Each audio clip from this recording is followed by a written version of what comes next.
Next, we're going to talk about switchers. Now, we're going to start with simple switchers to create things simple, to do multi-camera productions using a switcher. And you can see here we got a whole bunch of products, so we're just going to roll right into it. We're going to start with the Roland stuff.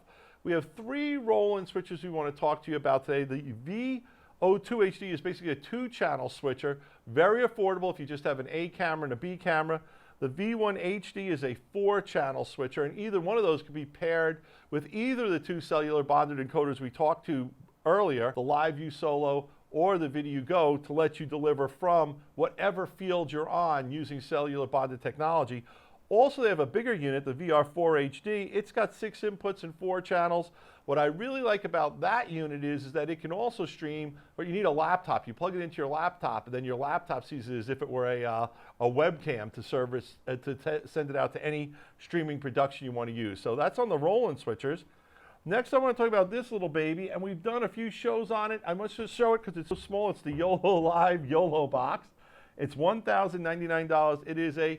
It is a mixer, encoder, streamer. You use the LCD touchscreen that it's got over there, and you can basically, with that, you can mix multiple sources, you can stream, you can also stream to multiple sources. Excellent product for getting started on that. And the next product is the LiveView production stream, which is the Sling Studio. The Sling Studio, we've done numerous shows on it. I love the Sling Studio hub. The cam links let you bring in your camcorder through HDMI into them. You can also bring into the hub your cameras. Android or an Apple phone can be turned into a camera for Sling Studio just by downloading the app on the camera. It does require an iPad or a Mac Pro. We got a little a MacBook. We got a little video on the Sling Studio and how it can be used in sports. Let's roll that one, Adam.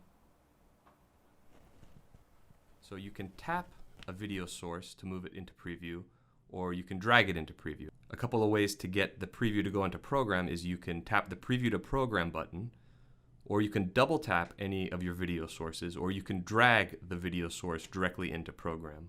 Now we're going to open up the audio mixer so you can see some of the options here. You can take each input as a separate audio input, and you can mute those or have audio follows video.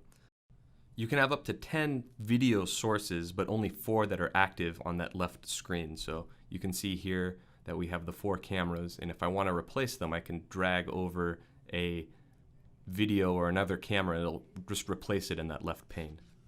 And we can also bring graphics in to use in your show. So we're going to bring in a bug. So this is a full page graphic. You can bring it in and resize it and move it around. There's already some lower third graphics that are made, and you can bring those in, and those are editable. You can change the font and the color of the lower third graphic.